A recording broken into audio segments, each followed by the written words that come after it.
what's the strongest material? It always comes down to what the application is. Today, we're going to cover how to design parts, how to slice parts, and how to choose a material for the strongest application. Firstly, it's the design. The most influential factor to determine a part's longevity, so how long it lasts in your application, is its design. So the actual shape of your part. Let's say we've got an L-shaped bracket, right? Boom, I've got this L-shaped bracket. It's getting fixed at the bottom here, and I apply a force to it like this. That force has to be balanced with a reaction force from the base here. So that force will have to come around this corner and then to the actual support there, right? When this force comes around this corner, we get a buildup of stress, and that buildup will occur right at the corner, like this. I'm not trying to give you a whole engineering degree or get really, really technical here. I just want to give you like a practical guide. Is all you have to do here is add a small fillet or a chamfer. So if I add a little chamfer here, or even a fillet, which is like a curved version, then I'm going to be reducing that stress buildup. It's called stress concentration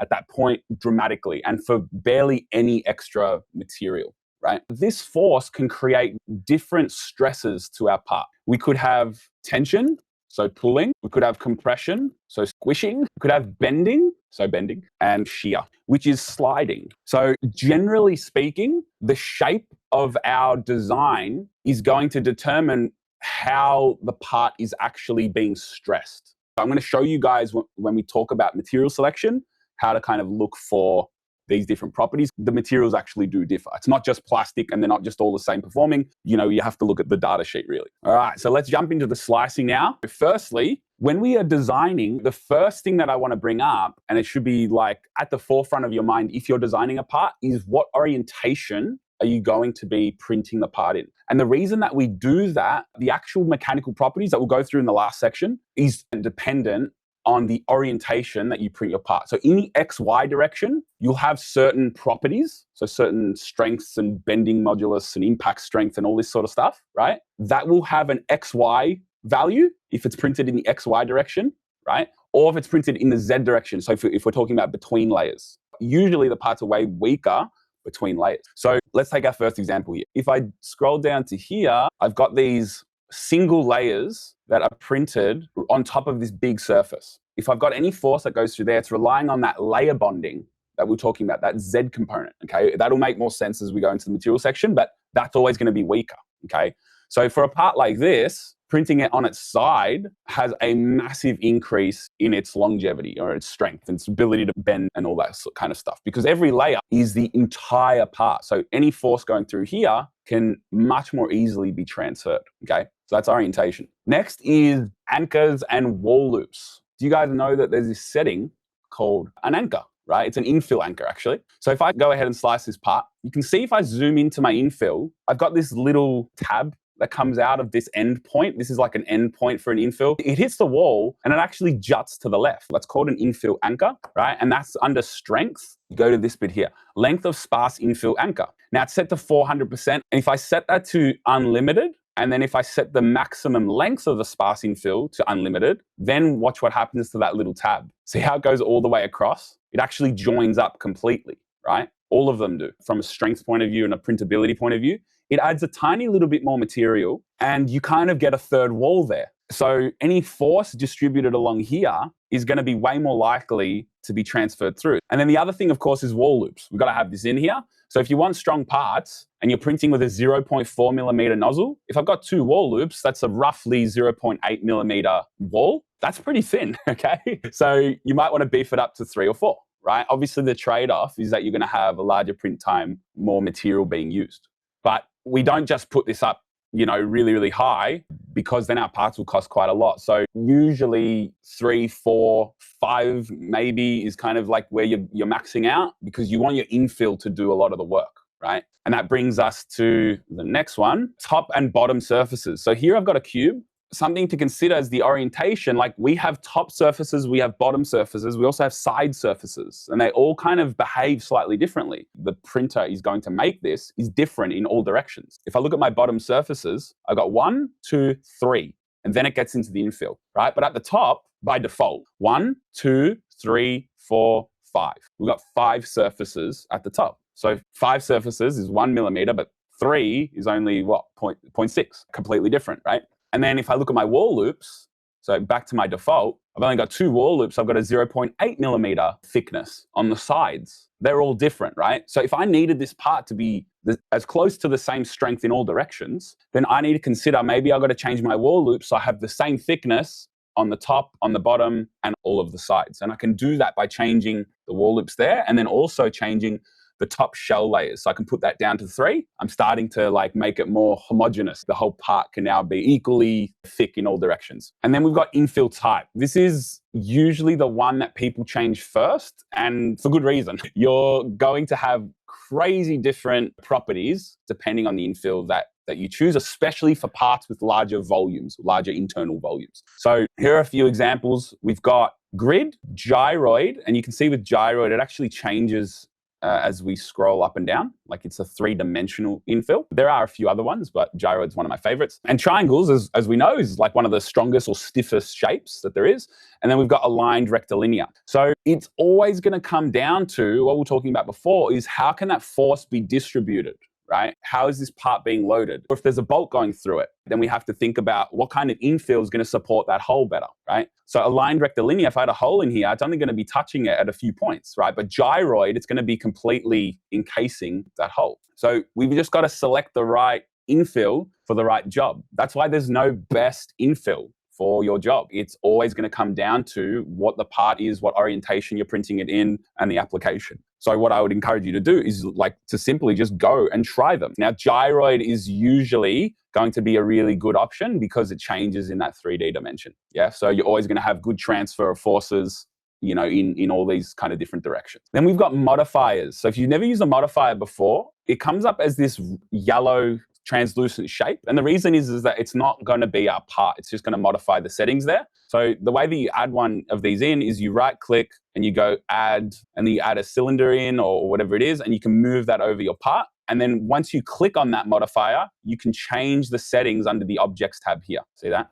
So I'm going to click, I'll delete that one. I'll click on my modifier that I've already added. And you can see here that I've changed the infill density to 20%. And I've changed it to gyroid here. And the reason I'm doing that is because this is a simple hole that I'm going to put a bolt through. And if I print it with my standard settings, it doesn't do too bad of a job here. But let's just say that we have that problem where I've got the bolt that's pulling through or it's splitting. Then I could add a modifier and increase the infill density around that hole. That is a really simple way to get more adhesion, more strength, more material, around that. So definitely use modifiers if you want to beef up a certain region. Now, the reason that we'll use a modifier and not just increase the infill for the entire part is because of print time, material costs, right? So we just want to use modifiers where we need the strength. And then lastly, this is a really interesting one, beam interlocking. The orange part is a rigid, so I've got PLA selected here.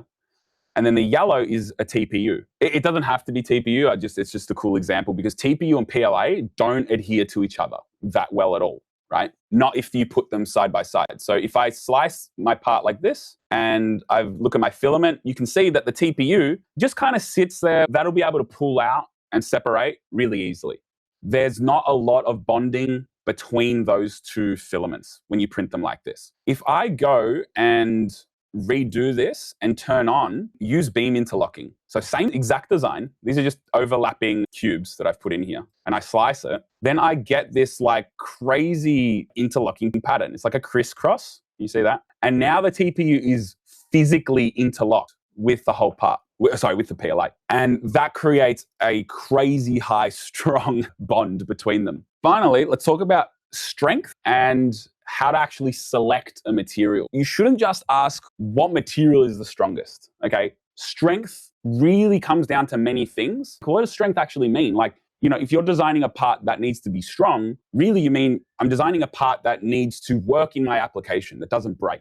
Like it fulfills my purpose, whatever that might be. It could be that it's heat. Maybe it's being exposed to like salt water or something like that, or even just water in general. So strength totally depends on your application, totally depends on your part, the orientation that you print it in. And there's a few key settings that we really need to understand here. The first one is toughness. Talks about how material absorbs shock before it breaks. So how much energy can it absorb before it breaks? So some materials can be really strong, but not tough. And a classic material that is really strong but not tough is glass. So glass is extremely strong, but it's brittle. That means that it can't absorb a lot of energy before it breaks. Pretty much when it decides to break, it breaks, right? Stiffness, on the other hand, is that resistance to bending. So glass is very stiff. It will resist bending, but it usually means that it's less tough, right? That's kind of like a trade that you get there. And with 3D printing, you have stiffer variants. For example, carbon fiber reinforced materials are usually a lot stiffer because of the carbon fiber, right? We'll get into like the material tables in a second. And then the last one is a layer adhesion. This is a really big one because for 3D printing, this one matters a lot. Between each layer, you have weaker performance. So when you print a layer, there's good performance within that layer in the XY plane. And between layers, so in the Z direction, we have much weaker layer adhesion. That's just the nature of 3D printing. You just have to accept that, right? Let's jump over to Bamboo Lab store, right? This is ASA carbon fiber, regarded as one of the best, highest performing materials that doesn't like destroy your bank account, okay? So it's still like pretty good in terms of like price. So there are like higher engineering grade ones. So if I scroll all the way down, you'll see that I start to get some material properties. And you can see here that we've got a comparison between ASA carbon fiber, which is the current material that we're looking at on the store, and just normal ASA. Okay, so no carbon fiber infused there. And you can see that the toughness for ASA carbon fiber is much lower, 14 compared to 41, all right? So just in general, how much energy can it absorb before it breaks? So ASA carbon fiber actually is worse off here, right? Because the toughness and the stiffness is kind of like a trade-off. So you can see the stiffness is way higher than ASA. So if that part needs to keep its shape for it to work, then ASA carbon fiber is the better choice, right? Also, we've got this other factor here is strength. This isn't just saying strength, how strong it is. This is saying the bending strength in the XY direction, okay? So it says 72 megapascals compared to 65. So what do we have? Like a 10% increase? So you can see here, it starts to get a little bit technical, right?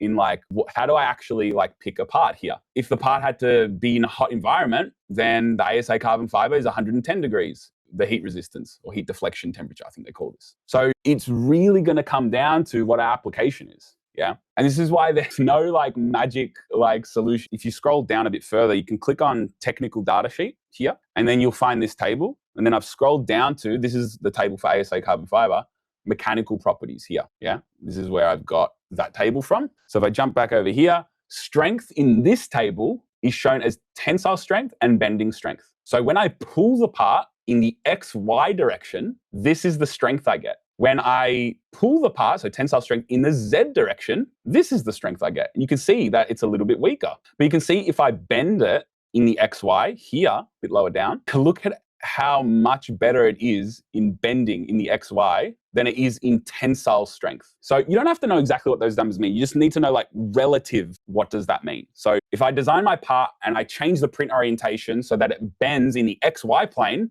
it could be 3 times as strong than in the Z plane. Toughness is referring to how much of a beating the material can take, how much energy it can absorb before it breaks. That refers to the impact strength. So impact strength is at the bottom here, the last two. And in the XY, we've got these values, 14 plus or minus, they give you a bit of a range. So we've got 14 in the impact strength in the Z, 9.4. So between layers, it can't absorb as much impact before it breaks. Yeah. So this all points towards you need to design your parts so they are stressed, or they bend or whatever, or they're impacted within the layers, in the XY layers. Yeah. That's the main takeaway there. Stiffness is referring to the resistance for bending under a load. And in this table, we've got Young's modulus and bending modulus.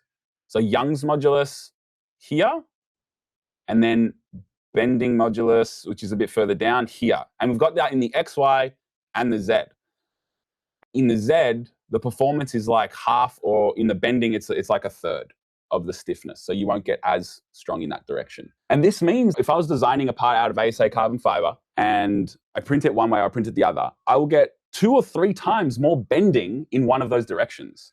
So it's like a really big change in the properties. Yeah. And that could affect my design. The conclusion is that you want to, with your design, avoid any sharp corners and stress concentrations. You want to understand what kind of stress you're putting on your part, get the right settings, and then just make sure that we are selecting the right materials. So when you go into, say, Bamboo Lab, for example, you can go into the technical data sheet and try and understand, okay, this is the Young's modulus in this direction. That's how stiff it is. Do I actually need that? Is that the actual property that I need? Yeah. So hopefully you understand a little bit more now about the difference between strength, toughness, stiffness, and the massive change that we have between layers of different properties.